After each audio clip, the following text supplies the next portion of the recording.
From the St. Francis Yacht Club in San Francisco, this is the Wednesday Yachting Luncheon, hosted by Ron Young.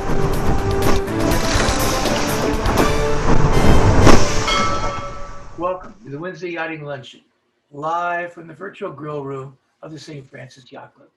We hope that you and yours are safe and comfortable. We look forward to greeting you back at the Yacht Club just as soon as conditions permit. Our speaker today is speaking to us from across the country, from East Carolina University. She first got on a boat when she was a 5-year-old, a little rowboat on Long Island Sound. And then at age 15, she was playing around and messing about in the water at sailing and boating camps as a summer camper. And then as a young college student at Southampton College, Erin helped crew for research vessels, a kind of a preview of what she would do professionally. She got a BS in environmental science from Southampton College, and then would go on to get a PhD in microbiology at Montana State. She's done a couple of postdocs. The first one would be a postdoc in Maine, but that would allow her to go off to the beautiful Hawaii, where she spent time at the La Jolla High, I'm probably not pronouncing that right, Erin, seamount, but it's a fascinating subject. Turns out that we're going to have another Hawaiian island in about 10 to 100,000 years. That's kind of a broad range. I wish I had a better handle on that one. But it's very cool to be underwater looking at what will someday be an island, but which was just a seamount when she was researching it. And then she did another postdoc for University of Delaware, where she would spend time on shipwreck microbes and pay lots of attention to what would be her specialization now at East Carolina University. So to tell us all about shipwreck microbes, the tiny organisms have a big effect, we're very happy to welcome Erin Field to the Wednesday Yachting Luncheon. Erin, welcome to the Wednesday Yachting Luncheon. Thank you. I'm thrilled to be here. Appreciate you having me. This is a fun subject. Those of us who have had lots of experience with boats have been looking at shipwrecks every now and then and praying that we don't have a closer view sooner than that. But they are fascinating. I've dove a couple and it's completely fascinating work. So I'm looking forward to your presentation. Today, we're gonna explore the really amazing world underwater of shipwreck microbes, the tiny organisms with a big impact. So these are microbes that live on shipwrecks. So first, we have to start with the life of a ship, right? The good part of it. So every ship, like you can see in these pictures here, every ship is unique. Everyone has its own story, just like every person has their own story. So every ship was made with different construction materials, with a different purpose, had a different path in life in terms of where it went and why. And ultimately, it will have a different end of story. So sometimes the ships will be put into dock and that will be the end of them. In some of the cases where we can have things like wrecks, this kind of, like you said, as a ship owner, you cringe a little. That's not really what you want. But there's really a fascinating life that happens once a ship does wreck. So what happens when a ship sinks? So the first thing you think about really is this loss of property, the ship itself, everything that was on it, the history, the loss of the history of that ship itself and what it may have done otherwise. And, you know, in some cases, which we really hope isn't the case, is sometimes loss of life.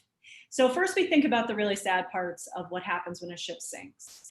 But then there is this new life for it, something we don't think about very often. So the vessel actually becomes a new habitat.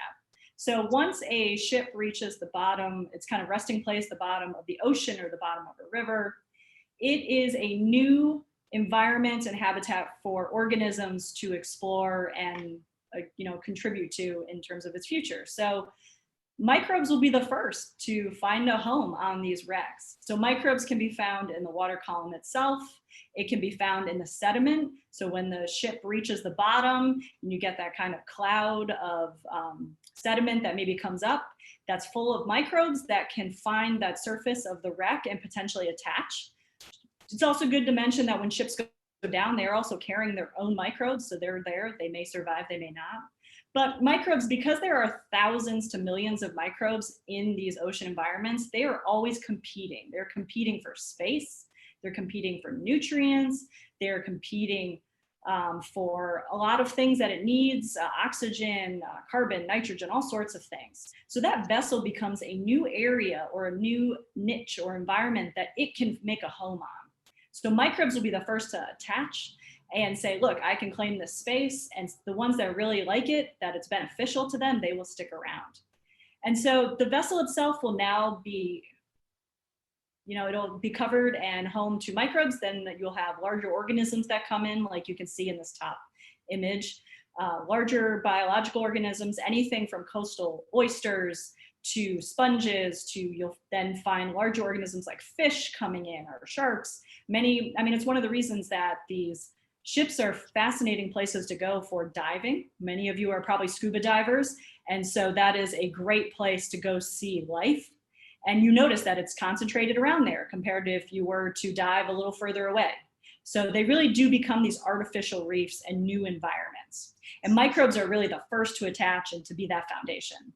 Now, on the other side, we can also have the sad part of the shipwreck where we can start to get things like deterioration. So in this bottom image, you're seeing where it's starting to corrode and break down. This is a steel-hulled ship, which is what we're going to talk primarily about today, but it can happen to other types of wrecks too, like wooden shipwrecks.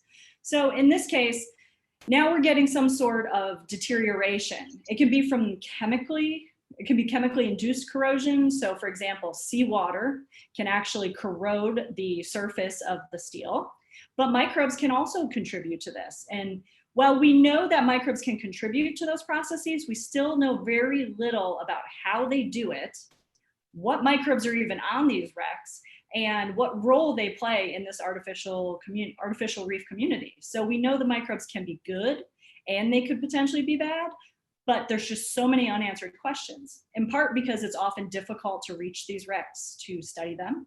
Often we want to be extra careful in terms of preservation. We don't want to cause additional deterioration with invasive sampling methods. And then sometimes it's just, exploring and really getting the opportunity to know more. So our questions really, when we go to study shipwrecks, me as a microbiologist, what I love is really to understand what role microbes can play in both the preservation and deterioration processes of these wrecks. Okay, one of the ones that we know very well, it kind of comes up a lot when people say, oh, the role of microbes in shipwrecks, it has been on the sad side regarding deterioration. So these are some pictures of the Titanic, obviously a very well-known shipwreck, and they have estimated that the Titanic is likely to deteriorate in our lifetime. It may be as early as 2030, where we start to see many of the important historical parts like the bow and things that we really identify with that could disappear. Now, there's a lot of things that contribute to this. Some of it is saltwater corrosion, but the other thing is that we are identifying that metal-eating bacteria are contributing. So a few decades ago, back in the 90s, they identified that Halomonas titanicae is an iron-eating bacteria that see all the rust and orange on the wreck here. That is oxidized iron, makes rust, and then the microbes can eat that rust as an energy source. That's why they're iron eating. So they're literally eating the ship little by little. Now that puts iron back into a dissolved form, and now it's no longer in the form of a ship. So that is one way that the Titanic is rapidly deteriorating. And they were surprised at how much faster this is happening than they expected. So microbes can have a huge impact, even though as you look at this picture, you can't see them, right? So we can't see the microbes, but we know what they're doing. So biocorrosion is another way that microbes contribute to deterioration. And that's one of the things we're going to look at today, because that is a real big problem. We want to preserve these wrecks. We want the history and the culture to be preserved. We want the artificial reef to be maintained for the purposes of, in helping the environment, the biology, the community, also great for scuba diving and tourism, economy. There's all sorts of reasons we want to preserve these wrecks. But microbes can contribute to biocorrosion.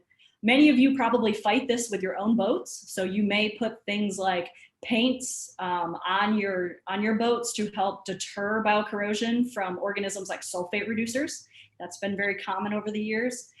We know that microbial communities can deteriorate these ships by basically corroding and making rust. So they will use the iron in the, and the iron in the ship will be corroded into rust. There's two ways this can happen. So organisms like sulfate reducers will produce byproducts, waste products that actually attack the surface of the steel, which has caused those pits and the corrosion you see. There's other organisms that may be able to use the iron in the wreck itself as an iron source, which is kind of cool to think about from a microbial perspective. Iron is limiting, or reduced iron that they can use is limiting in the ocean. And so now we have an entire wreck that is made of iron. So that's really beneficial for a microbe. But we don't know exactly what controls when they do this, how they do this. We know that sulfate reducing bacteria like anoxic conditions, meaning no oxygen present. So once oxygen's gone, they can really go to town and cause some damage. But it's also been suggested that iron oxidizing bacteria that specifically gain energy by making rust as a waste product, that they may make the environment suitable for the sulfate reducers. So they may attach first and make this a really great environment through corrosion themselves, and then subsequent corrosion by the sulfate reducers. So this is a bad thing when it comes to trying to preserve a wreck. We do not want this to happen. We've seen that iron oxidizers can do this to other steel. So mild steel and even stainless steel, they can corrode it. These are pictures of what the microbes look like. We're gonna see more as this talk goes on. But you see they make these really bright orange oxides, and that's their waste product. So the cell is here, and then they're attached to these stalks. Sometimes you'll see other types of structures, also tubes, and the cell will grow away from it. So they're attached to their waste product, the rust, and they just grow away. Ultimately, we see it on a wreck as the bright orange rust. Okay, so coastal shipwrecks really make a great model system for trying to study how microbes assemble on a wreck. What impacts do they have on the preservation and deterioration? Here in North Carolina, they're widespread. These coastal shipwrecks are important for preserving cultural history. As we mentioned, we can make artificial reefs, they provide habitats to other organisms, and they can really promote biogeochemical cycling, so nutrients and everything that other organisms need to live. So it really is a great part of the community. So the graveyard of the Atlantic is what most people know North Carolina for good and bad. The coastline of North Carolina has thousands of shipwrecks. It's largely due to the turbulent currents and conditions, the hurricanes and storms we often see. Many of you know I've been through quite a few. I've been here in North Carolina almost every year pretty much. So you just kind of come to expect it. And unfortunately, a lot of ships have met their demise here. And well, you can't see everything on this map, and I wasn't expecting you to. Each one of those lines and dots is a wreck that is known that has gone down. So as you can see, there are thousands. Now, for me and my research, this can be very beneficial because I'm close nearby and we can study some of these wrecks to understand how microbes colonize, assemble, and what effects they have on the fate. Okay, so basically our research goals, what do we want to know when we go out to these wrecks? So we want to know how microbes assemble within a shipwreck site. I mentioned every wreck is different. Everything has its own story. So what about the microbes associated with it? Are they different? Do they have their own story? And even across each wreck, are they the same or different? And then what implications does this actually have for the fate of the vessel long term? So if we want to preserve it, you know, the Titanic, we may not be able to, but hopefully we can preserve other wrecks in the future. And then what does it mean for the surrounding environment? So we want to preserve them. That's going to be critical for these artificial reefs and these habitats. We have to preserve them for the cultural, historical, and biological importance. Okay, so let's break it down into a couple of research questions, right? We're really excited. I'm going to tell you about the Pappy's Lane Shipwreck today. That's where we first started looking at this. This is actually one part of the wreck that you can see right now where my PhD student, Cody Garrison, was carefully collecting samples. The undergrad student in the back, Kyra Price, also she did all this work, and she did her master's and just graduated and has a job out in Oregon now. We're really proud of her. So they helped me really look at these wrecks, and we went out there as a team and went, okay, what do we want to know about the microbes? So we want to know who's there. that just seems like a very simple question, but we really didn't know yet. So who's there?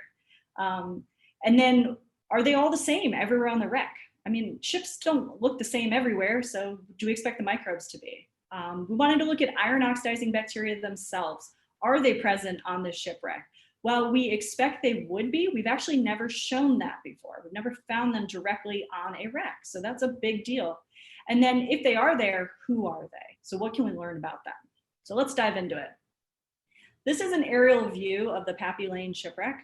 So it's named after the road, basically. It's nearby. You can see the homes here. It's in Rodanthe, North Carolina, in the Pamlico Sound. So we're on the sound side. And it's about 50 meters long. You can see the transects where the maritime students are working on identifying the wreck. I'll talk about that in a second. But it's a beautiful location. I mean, it's not a bad day at work when you're going out there. In this case, it's shallow enough that we can snorkel. So we go out there, we got our snorkel gear, and we can really look at the wreck and take samples to find out the microbes that are associated. Okay, so the Lane Shipwreck, this is a team effort all around. So you'll see in this upper right corner here, this picture. On the left is Dr. Nathan Richards. He's the director of the Maritime Studies program here at ECU. We were extremely fortunate to have him and the entire department, as well as his students, that were working on identifying this wreck. So their field school that year was to map and work on identifying what is this wreck. So it's estimated it went down in the 1960s. It was abandoned after it went down. It's a shallow water wreck, as I mentioned, so you could see in those previous pictures. It's steel hulled, and they believe it was a World War II gunboat that was built in 1944. Eventually, it was transitioned to being used as a barge, which is then when it went down in the Pamlico Sound and just left. So now it's just a staple in the community. People will kayak to it. It's great for finding fish, so it really is an artificial reef in that community. And in that picture, you can see Dr. Richards and his students working on the maps and all of the work they did to try to find pieces of the puzzle to identify it. So that's where they're at there. This is another aerial view of where we came in to do some sampling. So every star is basically a location where we collected a sample. And so you can see different pictures here about where it is. You can see, again, this is shallow. So certain times of year, parts of the ship are actually exposed, especially here, like you see in the stern, it is exposed above the water.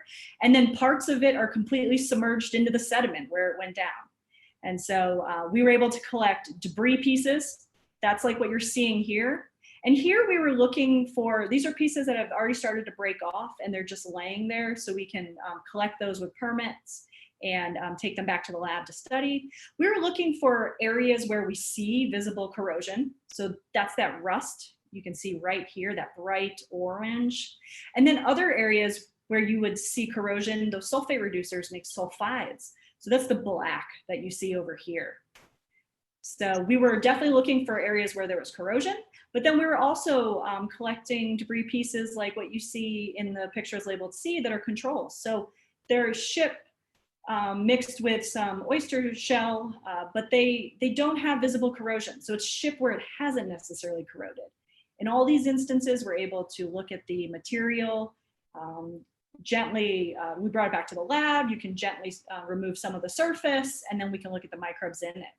We also had the very unique opportunity where, while the students were working on identifying it, they dredged part of the ship here closer, as you can see in this part here, closer to the bow. They were able to dredge while scuba diving, and then we were able to immediately drill and collect samples. So we did have the opportunity to actually drill pieces from that. And so those all give us a different viewpoint of microbes associated with the wreck in different locations. So if you want to know what some of that looks like, you saw the picture with my PhD student Cody earlier doing some sampling. This is Dr. Richards doing some of the drilling. Also with assistance from the field school students. They had the opportunity to learn how to do that as part of their education and how to do maritime archaeology work. It's really cool. And then that's where we were working on removing some. You can see we're wearing gloves. We're trying to minimize our impact on the samples. We're all covered in microbes. We don't want it to be too we don't want to affect our samples in that way. So then they went into these small bags and we brought them back to the lab. So the question becomes, what did we find, right? Who's there? Okay, so first what we did just briefly, we took all 17 of our shipwreck samples, everything we had, and nearby samples to get a sense of where they maybe came from. We sequenced what is called the 16S gene. It's the identification marker gene for bacteria. So we sampled, see these pictures here of our pieces. We do DNA extractions, we amplify, we sequence, and then we can figure out who they are. So who are they? Well, the first thing to note is the community composition, so who they are, differs based on where they are. So they're not all the same microbes all over the wreck. Rather, they all find what we call their niche, so their own home, their own habitat. So they figure out what's the best place for them, and they live there. So each of these dots represents one sample community, and the closer they are together, the more similar the communities are to each other. So the more the microbes are the same, and the further away they are from each other, the less similar they are. So the less similar the microbes are. So first we can look here. This is pretty simple, where all the ship samples, they're more similar to each other than the sediment nearby. So we know the community on the shipwreck is unique to the shipwreck itself. So it's made its own community. And then if we look at the coordinates, what do the coordinates on these tables represent? What's the vertical axis represent? What does the horizontal axis represent? That's a great question. So it has to do with the factors that are differentiating the separation between the communities. So they're a bit arbitrary in this instance, but basically they're saying in the x-axis is which microbes are separating out, are causing the differences in the community versus the other direction. The higher the number, the more impactful or the more significant that impact is, but it doesn't specifically identify what that group is. So for example, a specific species may contribute to this difference. It is the largest because it's 0.5, but it's kind of an arbitrary number in terms of what it means in terms of who, right? Which is kind of the question. In this case, what it's telling us is that the colors are based on where they came from again. And so we expect that if they are unique to where they're found, the colors should be closer together to each other that are the same. So the red ones would be closer to the red ones, the green ones would be closer to the green ones. In this case, we do see that separation for the most part. So the sediment, which is all red, are most similar to each other, meaning the dots are closer together. So those communities are the most similar to each other.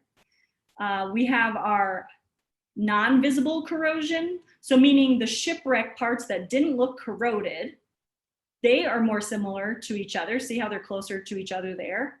And the shipwreck debris pieces that had visible corrosion were in general more similar to each other. So, and then we have our seawater, which is very different. All this is confirming that we have these niches. So there are areas where microbes like to go. A microbe is not going to be found anywhere. It's not going to live anywhere. It's going to choose its best location. And so they're going to make these little environments. Okay, so how do we put that in perspective of what makes sense, right? You're like, okay, so, you know, Erin, that sounds cool, but I'm not sure what that really means. So I like to put it in terms of the shipwreck microbiome. So what this suggests is, first of all, if you just look at how many microbes are there and who's there, we found about almost 5,000 different bacteria operational taxonomic units, which basically counts to species. So roughly 5,000 different bacterial species were found on this shipwreck.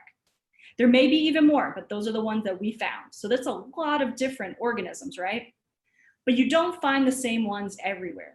So just like your human microbiome, we all have a microbiome.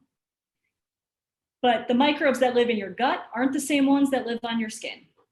And so in this case, the microbes that live in certain parts of the wreck are not the same as microbes that live in other parts of the wreck. And it does look like when we see corrosion, that community may be a little bit different than where we don't. So I really think of it as the shipwreck microbiome, and there is variation. Regardless of where they're found, as a whole, we saw that the microbes involved in nitrogen cycling, carbon cycling, sulfur cycling, and iron cycling were all there. So meaning there's a diverse group of microbes that can contribute to all sorts of things in that marine environment. And those microbes that can turn nitrogen into a more biologically available nitrogen, or same thing with carbon or sulfur, they are the foundation for this community and therefore the artificial reefs. So they kind of, we don't think about it much, right? You look at these shipwrecks and there's actually thousands of different bacteria there that are all really important in nutrient cycling and the foundation of the communities, but often we don't think of it because you can't see them. So it's really cool to think about. So shipwreck microbiomes.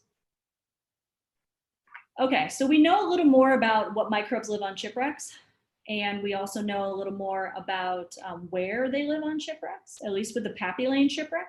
But now we want to look a little at one specific type of microbe. So these iron oxidizing bacteria, the ones that can cause rust and may be the primary colonizers that can lead to downstream corrosion by organisms like sulfate reducers. So are they there? And if so, who are they? Well, first, let's just talk briefly about who they are. You know, you may go out and about and maybe you're walking by a stream, maybe you have a drainage ditch near your house and you see these fluffy, bright orange mats. Some of them can be created by these iron oxidizing bacteria. We can find them both in marine and freshwater environments.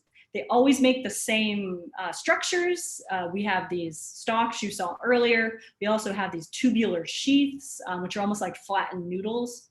And that's, again, that's their waste product. So they typically require low amounts of oxygen to grow, and they take reduced iron and turn it into rust and oxidized iron. So that's what we were going looking for. We can find iron oxidizing bacteria just about everywhere, like I said. You probably have never noticed it before, and now you'll never stop seeing them anywhere you go. They are in streams, they're actually in groundwater, they're in estuaries and sediments. We've found them on steel, we found them in hydrothermal vents like Luihi Seamount, which Ron mentioned earlier. So why couldn't we find them on a shipwreck, right? I mean, it's made of steel, that makes sense. They need iron and they need oxygen. So it makes sense they would be there. So we set out by taking some of that same material we used to identify the microbes. We also went ahead and set up what we call growth studies and most probable number counts. So it's a way to grow them in media that we know they like, and they make those bright orange oxides I showed you earlier, those really fluffy flocks essentially of the rust. And then we dilute it as we go so we can roughly count them. And so these, again, this is Cody and Kyra working on these studies in the lab. We can then normalize to surface area to get a sense of how many of them are there. Because we're using this method because we don't know exactly who the iron oxidizers are, we just know how they grow. So this is a good way to address that. So first, what did we find? Are they on the shipwreck? Yes. So we have found them on the shipwreck. We were so excited. We were surprised to find they were everywhere on the shipwreck. So I told you not everything is everywhere. These ones we were able to find in all our samples, but how many we found did vary based on the sample type. So for example, all of these samples here labeled O or OS had these visible orange oxides, those really bright oxides. That's the waste product of oxidation. So we expect to find iron oxidizers there because that's their waste product. And in fact, we found more of them there. So the y-axis here is iron oxidizing bacteria cells per centimeter square. So we were able to normalize back to the size of the piece we sampled. And we found significantly more and a little bit more variability where we did see rust. So for example, you can see this one here, O1, significantly higher cells per centimeter square than any other sample. And we think there's a few reasons that could be. We also found them on the non-visible corrosion pieces. So meaning they're still there even if we didn't see the waste product. So it could be that they're just living there. It could be that we will subsequently down the line maybe see corrosion. We're not really sure, but we do know that they're there just about everywhere. So then the question becomes, who are they? Well, I mentioned they can be marine or they can be freshwater. And we're working in a coastal system, so it really could be either, right? I mean, we have inputs of freshwater, we have marine water, it's very brackish. So we could go either way. We know what they are based on their taxonomy, so we can ID each of those groups, generally speaking. And so what we found is that most of them are zeta proteobacteria.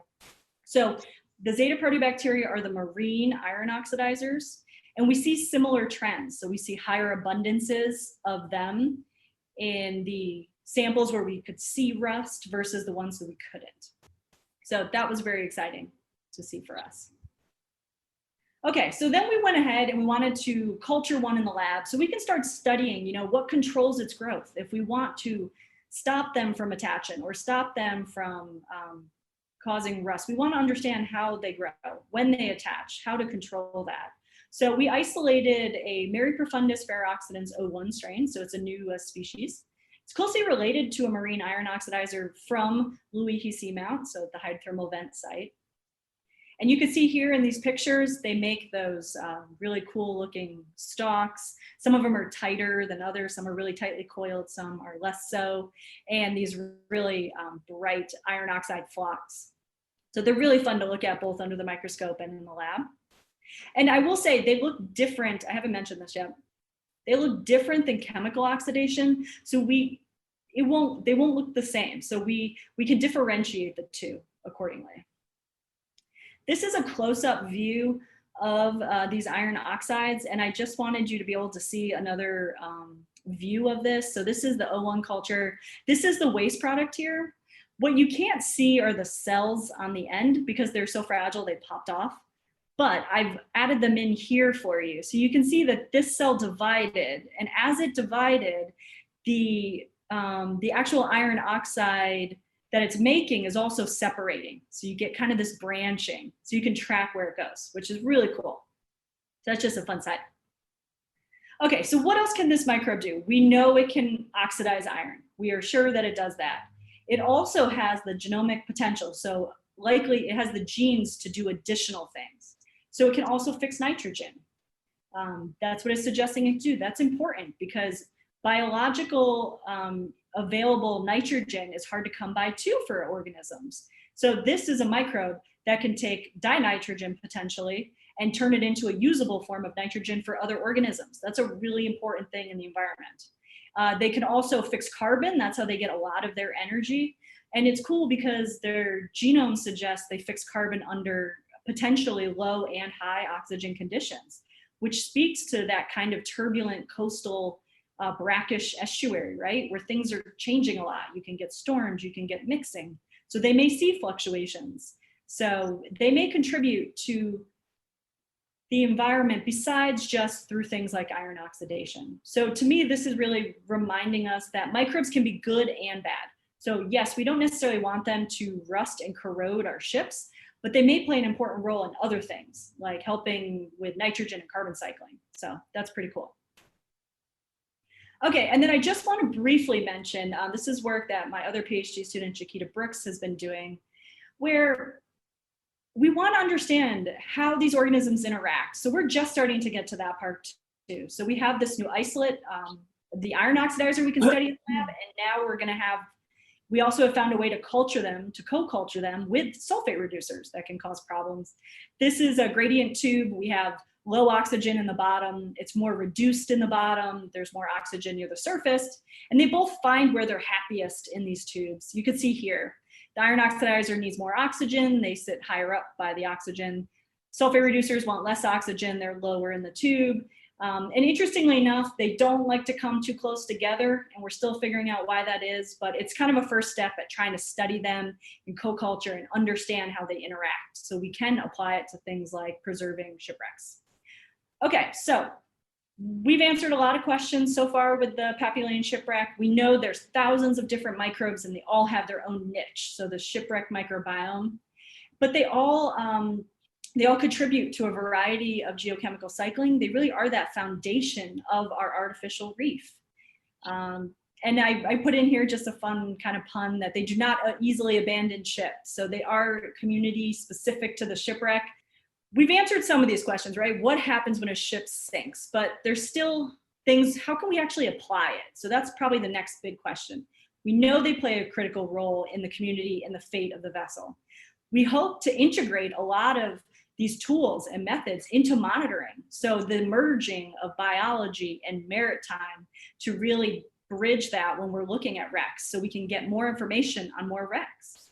We also hope to develop these early detection methods and look at bioindicators of, which wrecks are more susceptible to corrosion than versus others, and how do we tailor our mitigation and our preservation methods.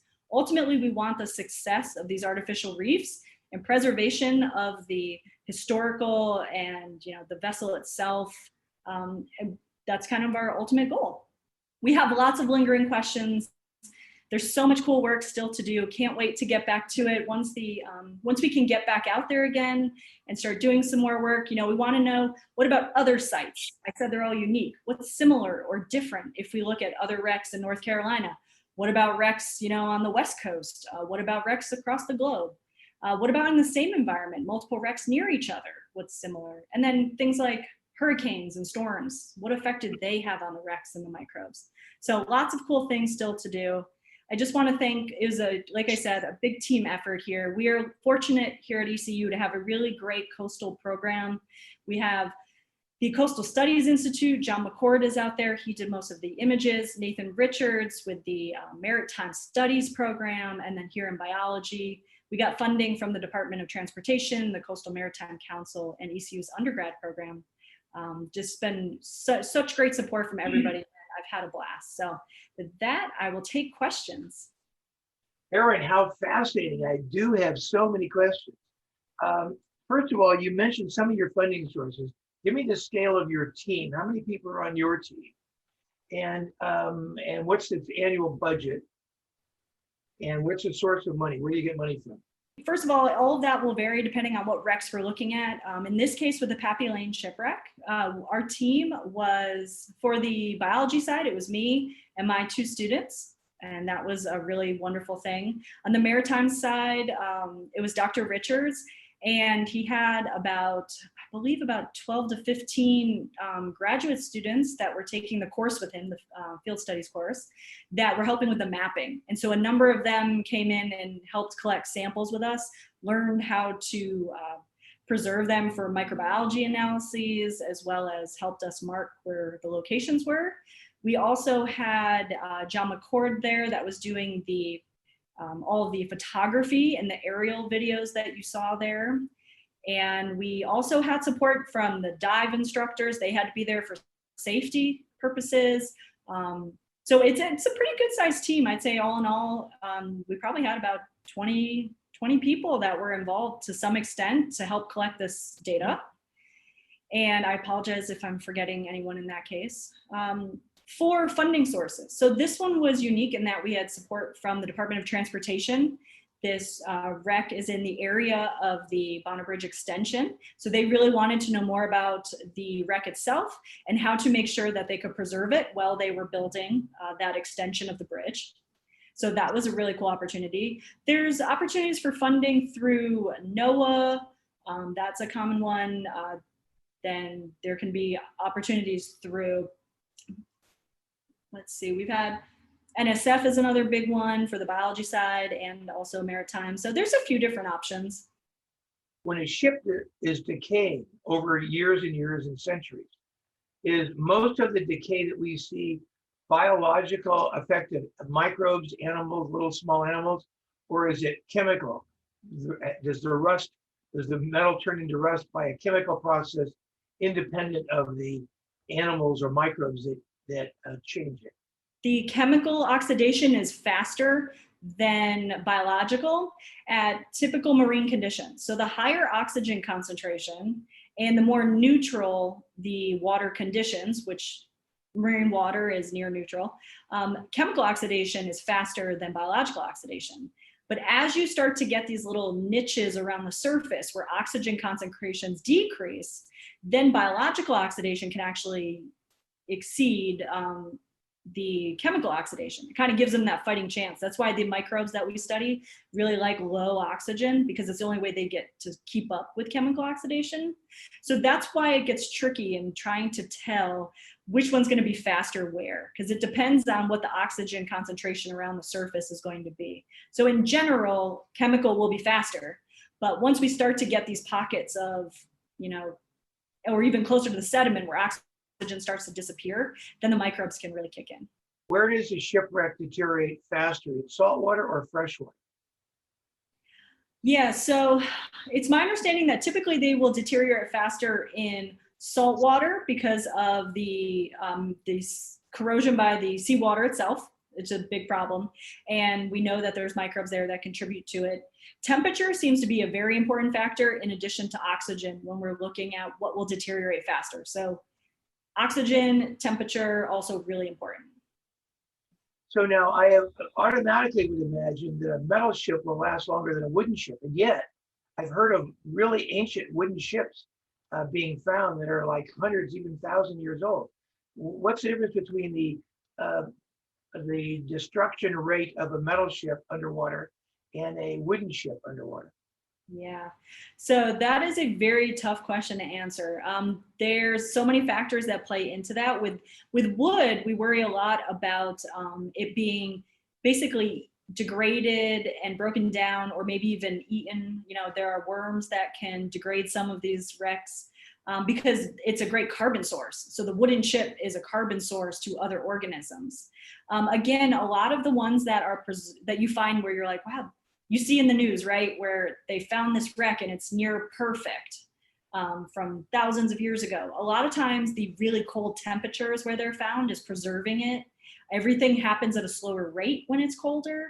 And then also sometimes you'll find that like it's partially buried and there's so little oxygen, especially in the case of the steel ones, that it helps preserve the wreck a little, that it's still buried. So are you saying that a metal ship is going to last longer underwater than a steel ship? I mean, the wooden ship? Yeah, I guess what I'm saying is I'm not sure I can say. I think it's going to be wreck specific. So it's really hard, at least from my knowledge, though there may be other people who can absolutely speak to that. If they say in general, one goes faster than the other. I'm more familiar with the steel ones myself. But I think in overall, regardless of the type, it really is going to be ship specific and location specific. Which part of the ship decays faster, the part that's under the sediment or above the sediment in just water? Yeah, typically the part that is more exposed will decay faster because it has more oxygen and chance, especially for steel. It has more chance for corrosion. For example, when we were dredging the Lane Shipwreck, we got a little below the sediment line, and there were some parts of it that were still preserved really well. I mean, it was still bright silver, and it started to oxidize as soon as we had exposed it and collected it. So that was pretty wild. So now, how big are these microorganisms, and what's the range in size? Use like an ant as a comparable, standard house ant. How little are these things, and what's the range in size of them? Yeah, so a microbe, the bacteria we're talking about can be about 1 to 10 microns. I think of it actually as a strand of hair. A strand of hair is about 100 microns wide. So you've got 100 bacteria lined up for a strand of hair. So then if you convert that to your ants, we're looking at thousands. Where is there danger in your work? What's dangerous about it? Yeah, so there always are. I mean, I'll be honest, there's a lot of safety things. That's why we have the dive officers that are there. They're always there for safety purposes. We have to get trained even for snorkeling to be able to go out to make sure we are safe. These are shallow that we are looking at, which makes that a lot easier. If you want to do deep sea shipwreck work, which is very cool, in that case, you're going to need a larger ship and an ROV to sample.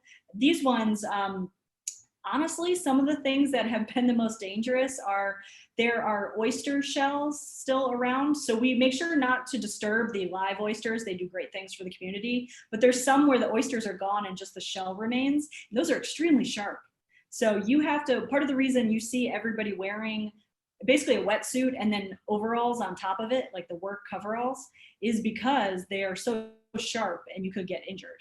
And I think we've had at least one injury, but it was not bad. It was not bad at all. But because we take the safety measures, it really seems to be the biggest thing. The only other thing that I would say is going around with all the fish, because it really is that beautiful, just fish nonstop. Sometimes they nibble on you, and that definitely scares you a little, but it's pretty good. It's not too bad. So talk to me about an exciting wreck. What would be an exciting wreck, or give me a description of an exciting wreck? What's exciting about it? Ooh, an exciting wreck. To me, an exciting wreck is one, I mean, to me, steel is still my exciting wreck. I mean, I'm an iron girl at heart, so I love steel. And I like ones that have that sort of historical significance and with the community. I like feeling that connection. Like when we were doing the work at Pappy's Lane Shipwreck, people would come over in their kayaks and say, what are you doing? And we've seen this wreck so many times. And I love that interaction with the community, solving, they were able to partially solve the mystery of what that wreck is. Everybody sees it, but no one knew what it was. And then getting to really explore who the microbes were and picking pieces that were like, look, I think there might be microbes here, and being able to sample that. So a wreck where I can really sample where I want on that is great. And that has a lot of variation. So that'd be part of it. So there's a lot of older wrecks that have great history that we would love to get to and sample. Sometimes they're too deep. It's infeasible really to reach them without an ROV. And sometimes, you really just don't even want to take a little sample because you want to make sure you do nothing to affect preservation.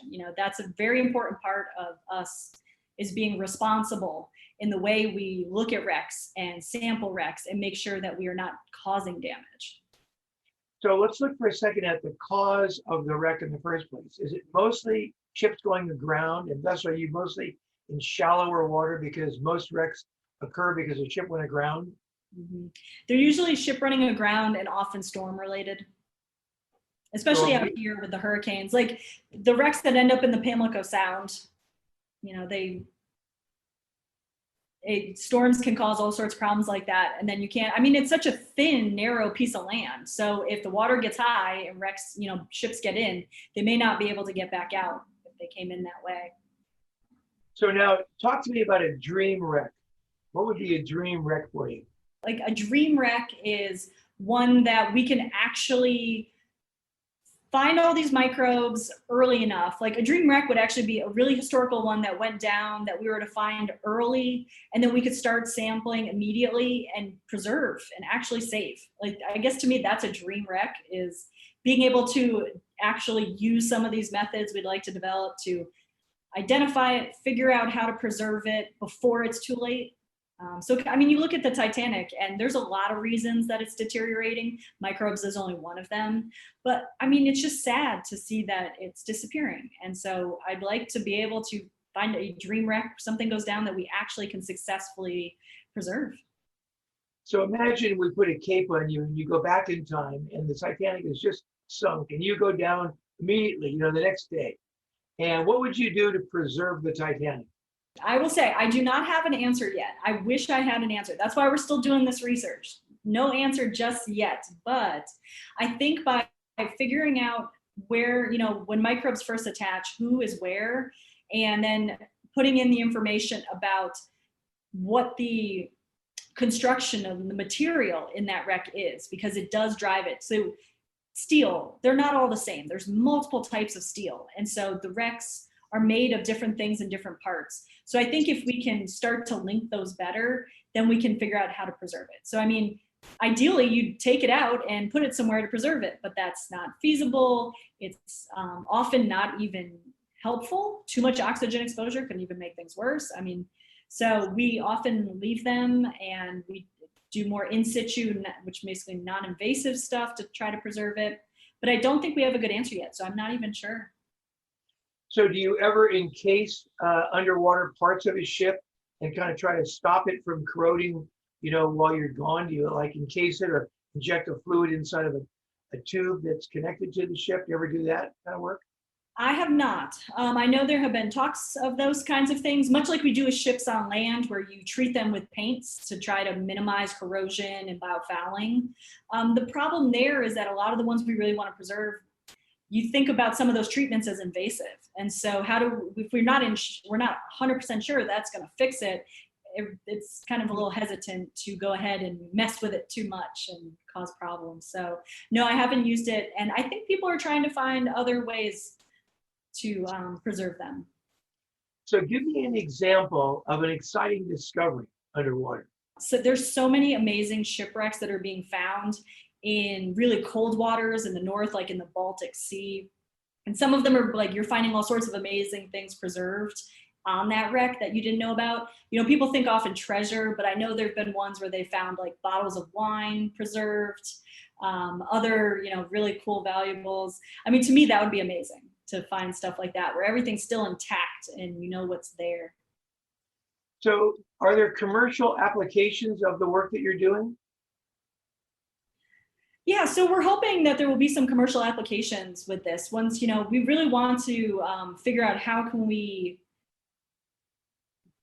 find like some of these methods where it's not just, you know, like a laundry list of do this, but maybe having a way to sample, like a sampler that you could collect these microbes from the wreck and then be able to identify them near, you know, almost immediately, so that you don't have to have an expert like me. You don't have to have a microbiologist to tell you what the microbes are on your wreck, so that you can, or, you know, not even necessarily a wreck, but on your ship.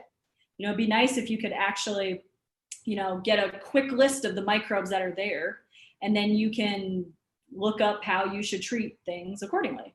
So to me, that'd be one nice thing, is if the, you know, we could find a way to make something that we can actually just quickly identify the organisms, kind of almost like a sampler that then we can collect the sample we need, identify, you know, collect the DNA, identify it, and be done. Can you give me an example of a scientific argument in your field where one group of people think A, another group of people think, no, that's wrong, B is correct? Give me a scientific argument. One of the biggest arguments is really understanding, you know, whether you said before, the chemical versus biological oxidation of iron. So if I look at a rusticle, like the pieces you were seeing of that rust on the ship, just by looking at it, I can't say, is it biological? Is it chemical? You'd have to look closer at that. And I think that is a constant battle, and having everyone be open-minded that it could be both, it could be either, because often, you know, we know it happens, but chemical oxidation is where we spend a lot of our time and effort in looking at, you know, okay, well, that's a primary mechanism, so that covers it. So to me, really getting everyone to be able to look at both processes.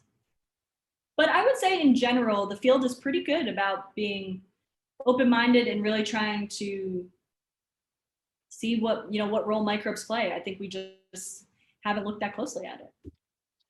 So talk to me about tools of the trade. First, tools in the field. What are the tools that you use in the field? Let's see, first tools of the field, gloves. Gloves are key because the microbes on our hands can go onto our samples, which causes problems, but you also have DNases all over your hands. It basically breaks down DNA, so we can basically break down our own samples by accident. So that's why we wear gloves so much as microbiologists. So those are really important.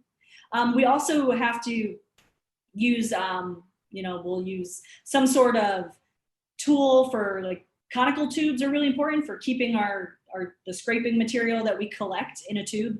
I tend to keep those in my car, actually. I keep them for everything. Those are really popular. What is that conical tube? Is it a container to put a sample in? Is that what you say? Yeah. Tube? Yep. Okay. So our conical tubes is kind of where your sample can go in. If it's a larger, like, debris piece, those little plastic bags you saw me holding in one of the pictures, those are critical because you can just stick it in there. They come basically free of microbes and DNases, so they're a great way to hold things. Those are really critical. And I mean, we kind of pack all sorts of stuff. Sometimes it's simple things like zip ties. Obviously, the snorkeling gear is critical for these shallow wrecks. The snorkeling, you got to see what you're doing underwater. That's kind of important. It's, in this case, there was some scuba, but because it's so shallow, it wasn't needed. So that was kind of nice. What about technology underwater? Are you using anything to look or, you know, inspect a piece of metal underwater? Do you have any kind of special kind of microscope that you use in the water itself? Yeah, so we don't for the microbes. So we look a lot for the products that they make, those waste products, because the microbes are so small. We don't have a lot of, like, we don't have an underwater waterproof microscope just yet, though they do make really cool attachments for your cell phone now to have a microscope. But in general, we will use, if anything, we'll use equipment to record the wreck, to image the wreck. You can also look at the thickness or potential corrosion on the wreck itself for steel. So there is equipment for that. That's very important to have. And other than that, we really use, if it's shallow enough and we can scuba or we can dive, we mostly use our own visual skills to look for waste products by microbes and other areas that just look different. So yeah, we don't have anything yet, but that would be great. So you don't have like LiDAR imaging technology that you could sweep a wand over an object and then recreate a three-dimensional image of it later on? So we can do stuff like that for the wreck itself. In fact, John McCord had plans to do like a 3D image of the wreck, which is amazing. We had a few hurricanes that unfortunately stopped those plans at the time, but we can do that for the wreck, but it's really hard because the microbes are so small. It's so challenging to account for them in these images. I think it's part of the reason we didn't know very much about them. You can't see them, so you don't think about them being there and what they're doing. So I would love to find a way to make some sort of underwater microscope so we could really, really showcase that. I know we have parts of microscopes that are waterproof, and maybe that's something that could be developed. So I don't know, maybe someone already is, and I can't wait. So now tools in the lab, like how powerful are your microscopes? So our microscopes are quite powerful. Some of the images I showed, we have different ones. In the lab, we have these epifluorescent microscopes. They allow us to see single microbial cells, no problem. So we can make the microscopic, what's the numeric value of the microscope? Is that a 400 to 1? Yeah, we can get to about 1000x magnification with our lab scope. We can stain them, which helps quite a bit as well. But we do have access both here at ECU and other universities, like the images you saw from University of Delaware, where we can start to get to SCM, the larger images. So now we're talking thousands of X, where we can really look at the single cells individually. I showed you images of the iron oxides, really zoomed in pictures of those, because as you saw in just the regular culture, they're really fluffy rust, but what you're not seeing are those stalks that are really complex at the higher magnification. And those stalks are waste products from the organisms?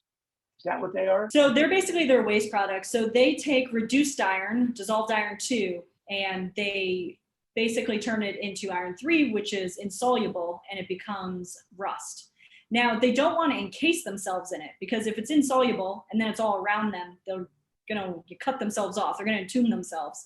So they found ways around that. And one way is to just basically grow away from it. It stays attached to them, but they grow away from it, so they're never going to be encased by it.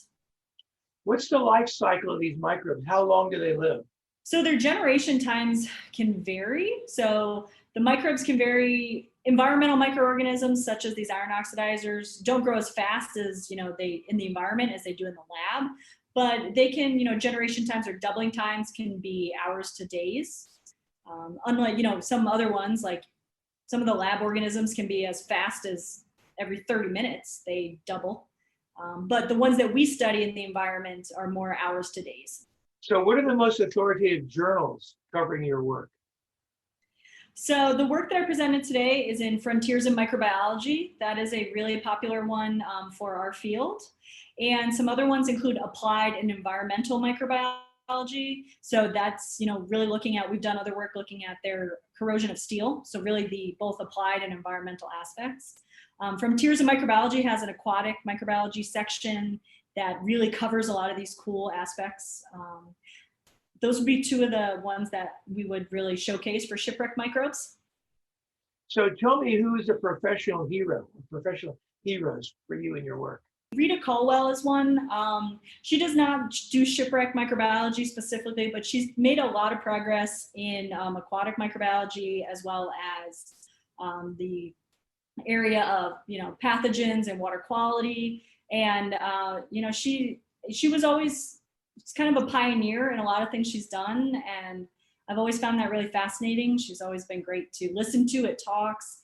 She really knows how to move fields forward and help solve problems, and I think that's amazing. And I think it's why all of us get into science, is we want to explore and we want to solve problems and help. Well, Erin Field, microbiologist at Eastern Carolina University. It's been really fun listening to you and very fascinating. Describe these microorganisms and how they're affecting shipwrecks under the sea. All of us try not to become shipwrecks. We're spending as much time as we can above water, but you know, we are fascinated every time we come around a shipwreck. I've dove a couple myself. And thank you for helping us at the Wednesday Yachting Luncheon stay curious. We very much appreciated your talk today. So thank you so much. Thank you. And with that, the Wednesday Yachting Luncheon is adjourned. Remember, stay curious.